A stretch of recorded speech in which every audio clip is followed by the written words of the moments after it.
Petty revenge. How I finally got my cheating ex-boyfriend to stop drunk dialing me. Update. Since a lot of you have been leaving comments asking for what happened next, here's the scoop. The girlfriend tried calling me for days after that. Obviously, so did he. I ignored both of their phone calls. I figured I'd let him soak in his own misery for a while and let her decide what she wanted to do with his sorry cheating ass. Long story short, she ultimately ended up dumping him. He immediately tried crawling back to me, yet again. But this time I told him to shove it where the sun don't shine. The calls eventually stopped, and I have since moved on to bigger and better things, lol. A few years ago, my boyfriend of nearly 5 years left me for some woman he met at work. I'd suspected he was cheating on me for a while, but never had any proof until I came home one day to find all his belongings gone. The only thing he left behind was a note that read, "I'm so sorry for everything I've put you through.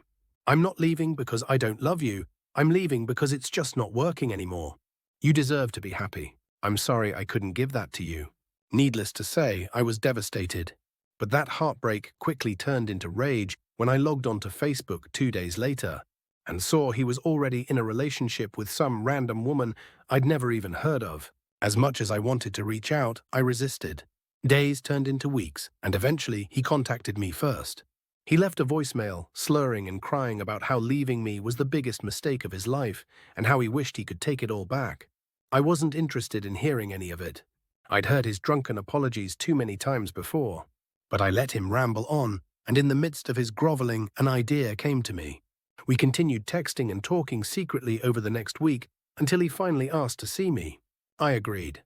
He showed up at my house around 9 p.m. driving her brand new car. He was completely trashed, reeking of booze and who knows what else. My disgust was real, but I played nice. He made a few sloppy attempts to sleep with me, but I shut him down each time. I did, however, drink with him part of the plan. Eventually, he passed out cold in my bed. I shook him, slapped his face lightly, even tickled the bottoms of his feet since he's ridiculously ticklish. Nothing worked, he was out cold. So I moved on to phase 2. Very carefully, I planted a massive hickey on his neck, a real showstopper. Then I snapped a picture of us lying side by side. Next, I grabbed a piece of paper, put on some bright red lipstick and wrote, "Sweet ride. Hope you don't mind, but we broke the back seat in for you. P.S. You're welcome." I sealed the note with a kiss mark and slipped it into the glove compartment of her car. Then I went back inside and drafted a text with the photo attached to his new girlfriend. The caption read, "Check your glove compartment." Satisfied, I went to sleep on the couch. The next morning, he woke up groggy and confused. When he realized where he was, he freaked out, panicking over what he'd tell his girlfriend and begging me to keep quiet. I smiled sweetly and promised my lips were sealed. As soon as he stumbled out the door without even glancing in a mirror, I hit send on the message. TLDR, my boyfriend of nearly 5 years left me for a coworker, confirming my suspicions of cheating. Weeks later, he drunkenly reached out, claiming he regretted leaving me. I invited him over, got him wasted, and he passed out. I left a huge hickey on his neck, took a photo of us together, and planted a lipstick-marked note in his new girlfriend's car, implying we'd hooked up. The next morning, I sent her the photo with a message to check the glove compartment. Petty revenge. Someone kept hitting their car door into my car while I was in it, so I returned the favor. I was parked in a student parking structure and was stuck on a phone call before heading out. There was an SUV that pulled in next to me, and for a few minutes, one of the girls had her door open while she was looking through the back seat. The door kept banging into my car, and I look over and see that she wasn't paying attention. When all was said and done, her other friend came out from the other side of the car, and they both left. I noticed the friend pointing out that her door was hitting my car, and that's when she looked and saw me sitting in my car. I shook my head at her after seeing that she was chuckling at the situation. Didn't say anything because I was still on the phone.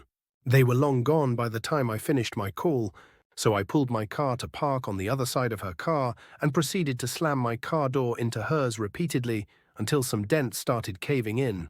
My car's super old, so no biggie. But just because it's old doesn't mean people should be careless dicks about it.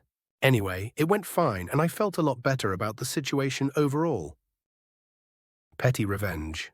Tell me you won't renew my contract on my birthday. I'll hack your soda machine.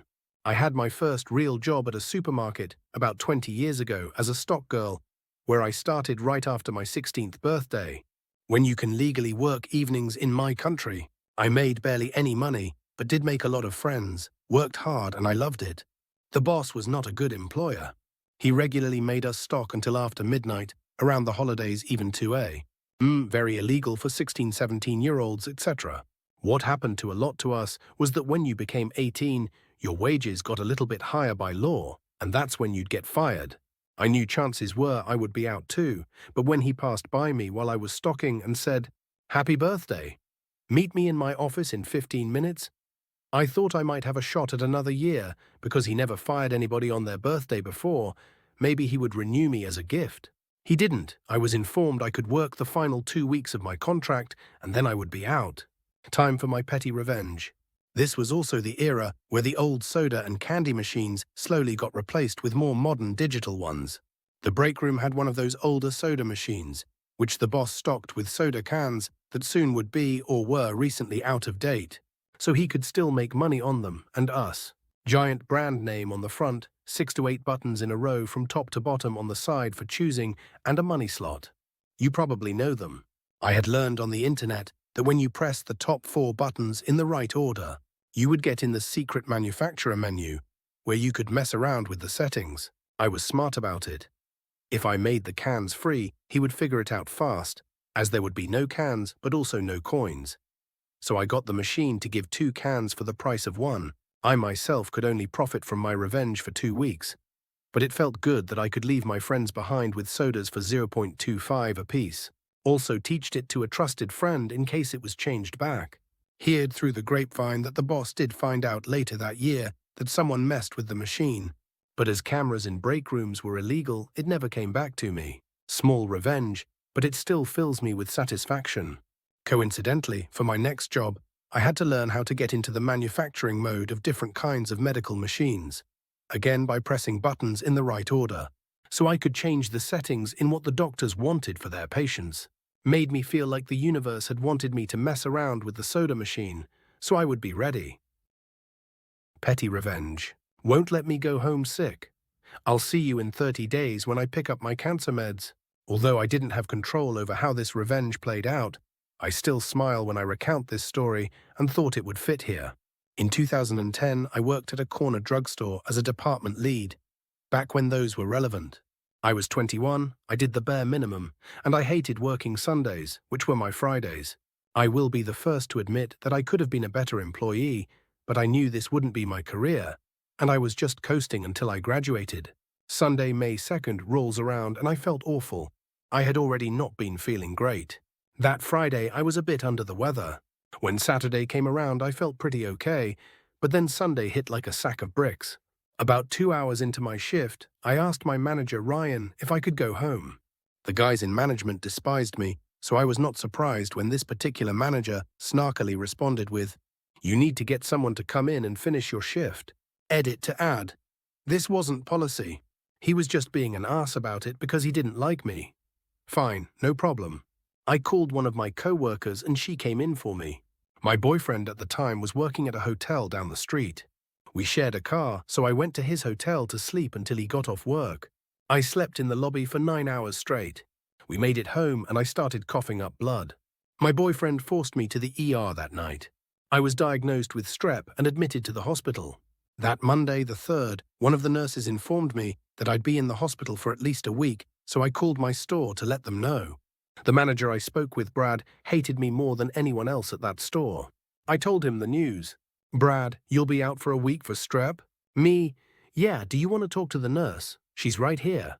Brad, no, we'll see you when you get back. He was clearly irritated by the news, but there was nothing I could do.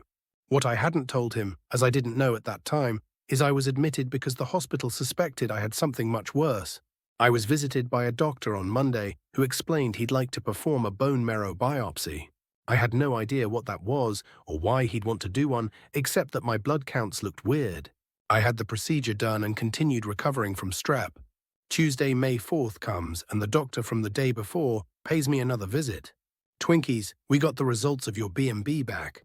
You have an aggressive form of leukemia that requires immediate treatment. We'll be sending you to a hospital in Big City to start chemo tonight. My world was turned upside down. I called my best friends, all of whom I worked with, and invited them to the hospital to share the news. One of my friends had a shift that afternoon and broke the news to the store Twinkies has cancer. I spent 28 arduous days in the hospital fighting for my life. My mum had visited my store a few times during my hospital stay and talked with my store manager, letting her know what was going on. My SM was very understanding and supportive. The other managers never said a word to me, my mom, or my friends about the situation. When I finally got out of the hospital, I went to my old store to pick up my maintenance cancer meds. As I made my way back towards pharmacy, bruised, bald, and with a bright purple pick line sticking out of my arm, I turned down aisle 10 and who do I see? Ryan stocking vitamins. "Hi, Ryan," I gleefully shouted. The look on his face was priceless. "Oh my God, Twinkies, are you okay? How are you feeling?" "I'm great now, thank you. It's a good thing I left early that Sunday and ended up in the hospital so they found the cancer." The whole situation was absolutely delicious. Despite everything I went through, the feeling of complete vindication when they had to face my cancer-ridden self was incredible. I never ended up going back to work there. I had to file disability because the next 5 months of my life were week-long hospital stays, followed by constant transfusions, checkups, and even a case of sepsis that almost killed me. But I still remember Ryan's face, and it brings a smile to mine. Petty revenge. Rude banking exec turned lift surfer. Back in 2007, I was working as part of the facilities management team at a prestigious tower block at 25 Canada Square, within London's Canary Wharf financial district. We housed the European leadership teams of many worldwide household names, such as Citibank, Lehman's, Bank of America, all major players on the global stage.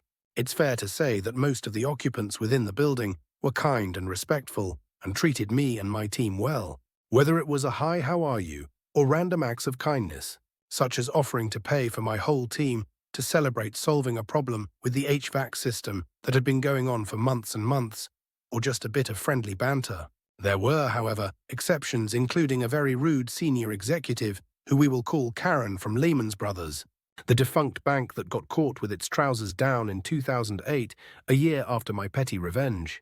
This exec was a particularly nasty piece of work.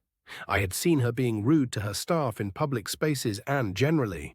This ranged from shouting at them, ordering them to make her coffee, or to fetch things all done without any eye contact, nor balanced from my observation of some positive aspects of leadership, such as saying thank you. The tower housed supermarkets and other facilities, where I and others would observe her barging past people in queues due to her own self-importance. She certainly was one of the elite. She had a large office with her name on the door, her own parking spot in one of the most expensive pieces of real estate in the city, which she only used 1 day a week and refused to let anyone else use it when she wasn't in. I think you get the picture, right? As with all buildings, we have a bunch of mandatory checks to perform to ensure that the equipment is safe and effective in use. But as with mechanical equipment, sometimes it fails and requires additional maintenance. That was the scenario with this particular lift. We worked long hours and outside of core office hours to ensure the building was working like a well-oiled machine. However, we had a problem removing, then sourcing and refitting a faulty transponder which wasn't quite working properly. This was now fixed and very close to entering service, following the final checks to ensure everything was working as planned. Lift 5 was out of action. Picture the scene. We had just finished our annual planned emergency fire evacuation drill.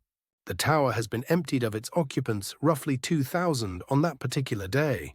So after the test was complete, there was a predictable huge demand for the lifts, with only 7 of the 8 available to take passengers to their place of work. Most people had planned for this and formed orderly British-style queues to get back to work, with the exception of Karen. She strutted around the ground floor proclaiming how ridiculous it was that a lift was out of action, and that she would be late for a board meeting with the global leadership team in the USA. Yada, yada, yada, yada. She was barking instructions at her young and stressed PA who was following her around like a loyal dog. Would to its owner, whilst calling her colleagues to explain how ridiculous it was that the building was not in full working order. These Brits need to learn a few things regarding efficiency. I was close by, standing by lift 5, when she came and asked if she could skip the queue and jump in. I said it was undergoing final tests before being put back into use, so it wasn't possible to use it for 10 more minutes. Clear signage showed the lift was not to be used. I explained I was sorry, but it wasn't possible. I had to take a radio call from David, the lift engineer, so turned my back slightly so as not to disturb her. Unfortunately for Karen, she had jumped into the lift alone in the vain hope of getting back in time for her urgent meeting, despite there being clear signage at the entrance and inside the lift saying, "Do not use." I turned around and saw the lift doors closing, just catching sight of her inside, and saw the opportunity to exact revenge. David, the lift engineer, who was connected to the control system, waiting my command to commence the final transponder checks. This comprised the lift following a set test algorithm. It rose to each floor, then stopped for 5 seconds to ensure the floor. Sensors are calibrated properly before repeating on every floor on the way back to the lobby. This whole process always took 10 minutes.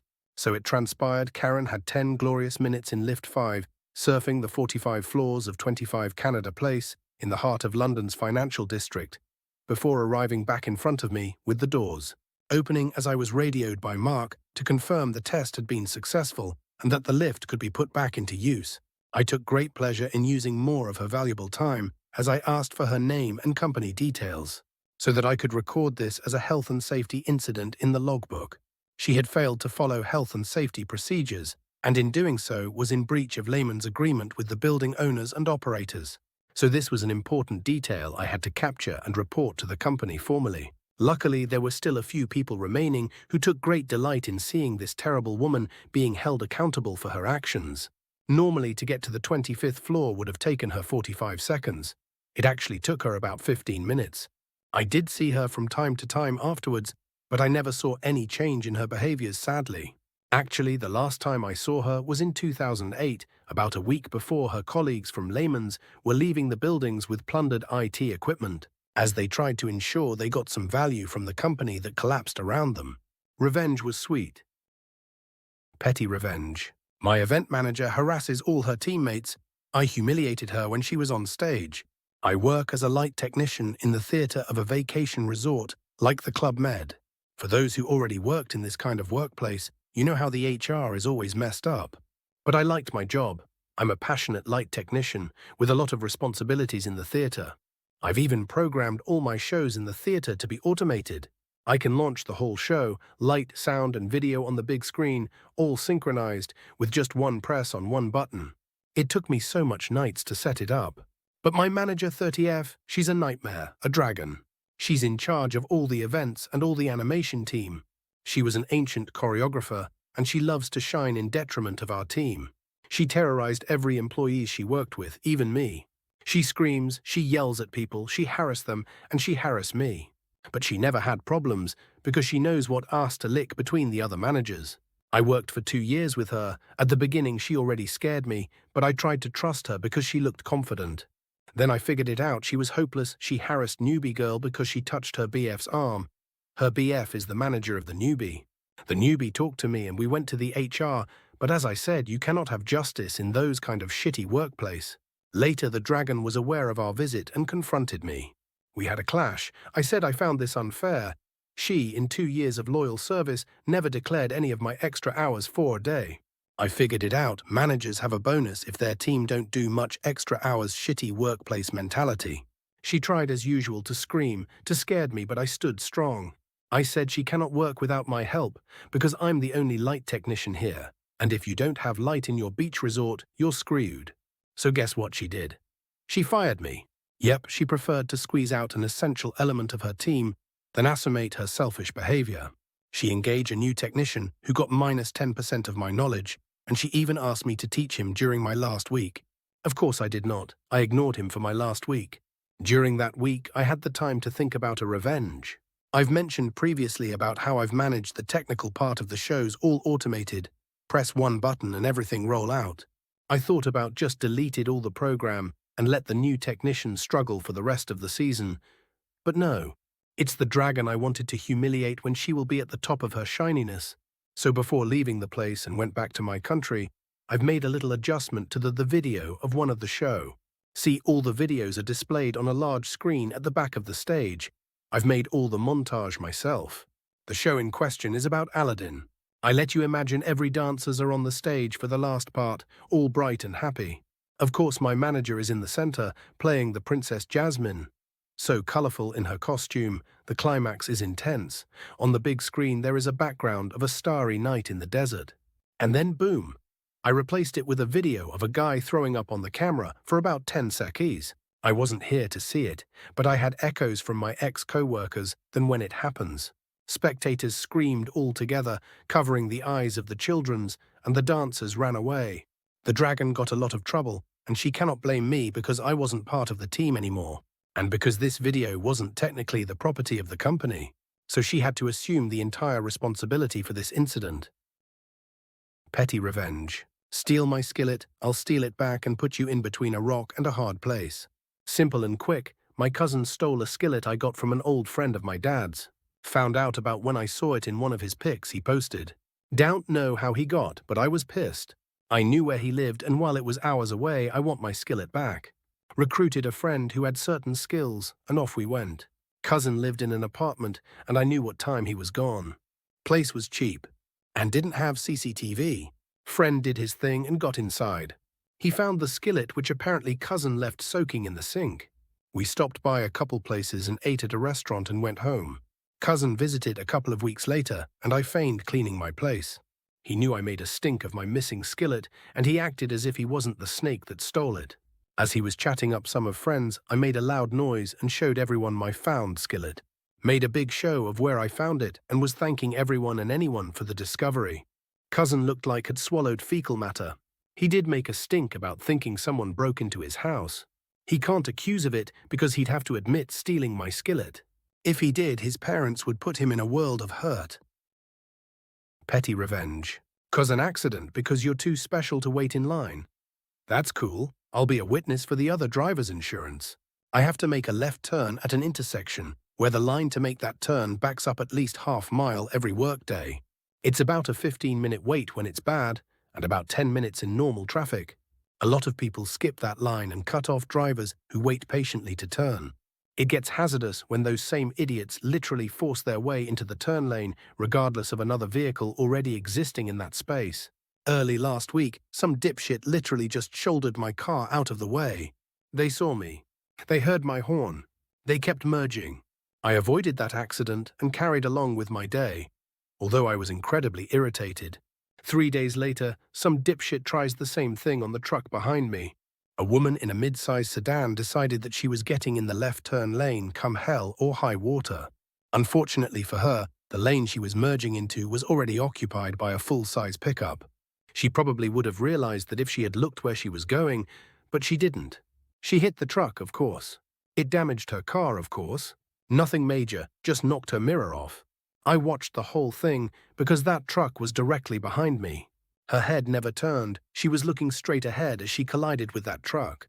Something about her body language and the fact that she pulled her phone out to record the truck after the accident she caused told me she was a Karen. I just knew she was going to lie her ass off to avoid fault.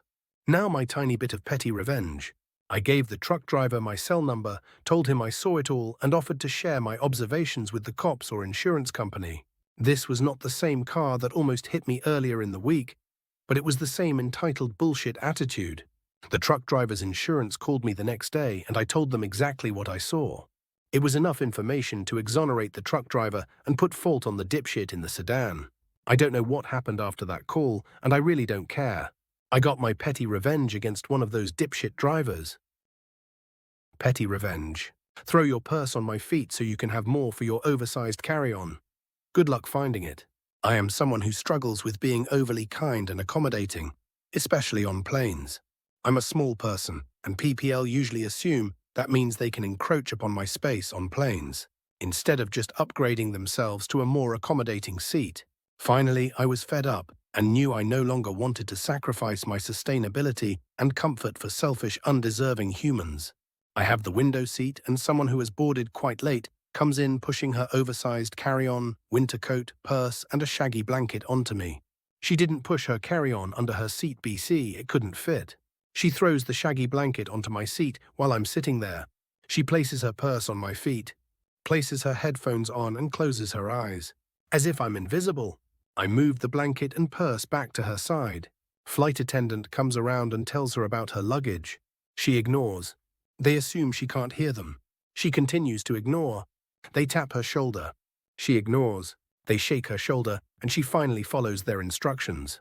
Before you know it, her coat, blanket, and purse are on my side again. She's fast asleep, elbows flung, and having sweet dreams. Do my best to move her things. Now her mouth is open and she has terrible nighttime breath. Cool. We're about to land. She's wide awake and on her phone. Puts her gross blanket back on me so she has more room.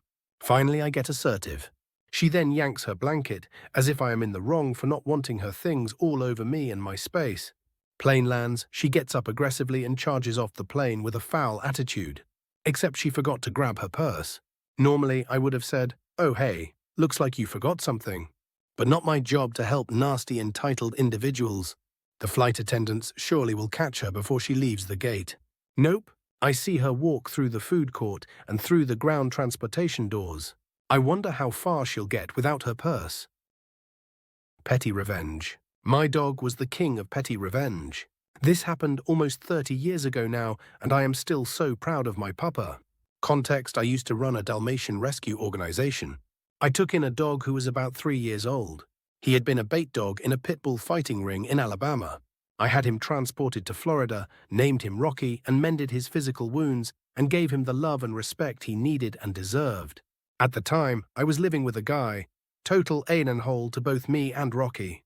He made no bones about seriously disliking Rocky. And Rocky knew my BF didn't like him.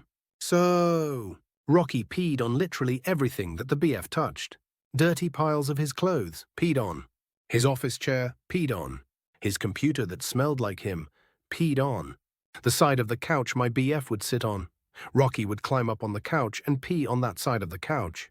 He really didn't like my BF. At the end, neither did I, but that's another post for another subreddit. One night, the BF and I were watching TV.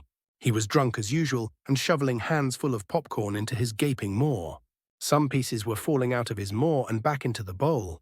I was not eating the popcorn. He had his feet kicked up on the coffee table and his Birkenstocks were on the floor. Rocky walked over to me and got some scritches and loving. When we were done, he walked right past me, squatted over the BF's Birkenstocks and pooped right on them. It was awesome, nice and runny, and got into all the nooks and crannies of his sandals. In the end, I got rid of the BF and kept the dog. If Rocky didn't like a guy, there was no second date. Good boy, Rocky. I love you and miss you so much. See you at the Rainbow Bridge in a few years. Petty revenge. Snowmageddon revenge. Many years ago, a major snowstorm occurred in my city. While we get a couple of days of snow every season, it's usually nothing major. However, this storm was major. I had recently become the mum of multiples and, of course, ran out of diapers, so inopportune, so I began to dig my car out. Ordinarily, I would have waited, but when you need diapers, you need diapers. I finally clear the car and parking space by dusk, and off I went to the store. When I returned, someone was parked in the space. This was an issue.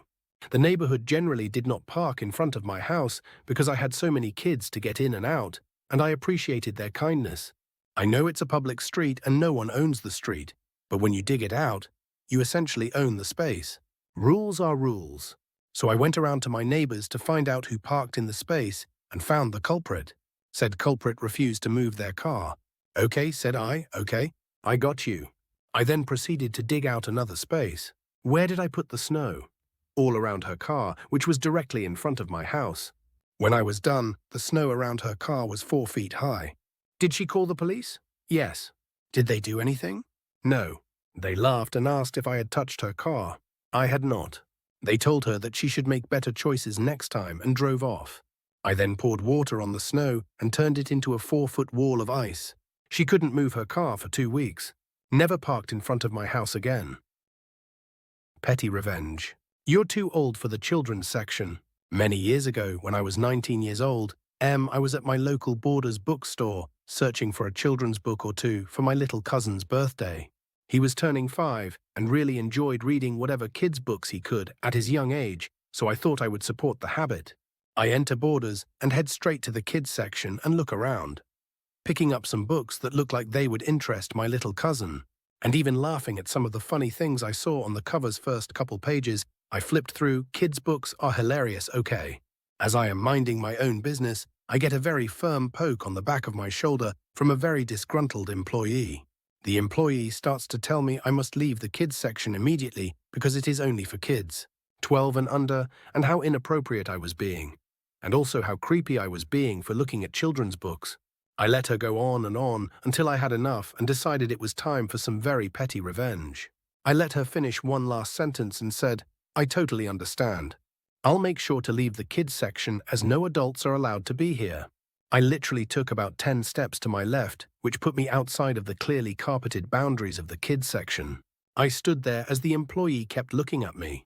As soon as I saw a mum and dad walk into the kids section with their 2 kids, I regretfully informed them that their kids could stay and look around the section, but the parents would have to leave as they were over the age of 12. They, of course, were questioning my authority to tell them to leave the kids section, rightfully so, and as luck would have it, the employee from before came charging over apologizing to them for my remarks and explained that the kids section is not only for individuals under the age of 12. As soon as I heard those words leave her mouth, I, of course, questioned her and asked why she would have told me the opposite just a few minutes ago and had me leave the kids section. At this point, the couple just demanded a manager again, rightfully so. The manager came over and asked for everyone's side of things. When I told him I was there to buy children's books for my cousin, he asked why there was a problem in the first place. I replied, "I'm not sure.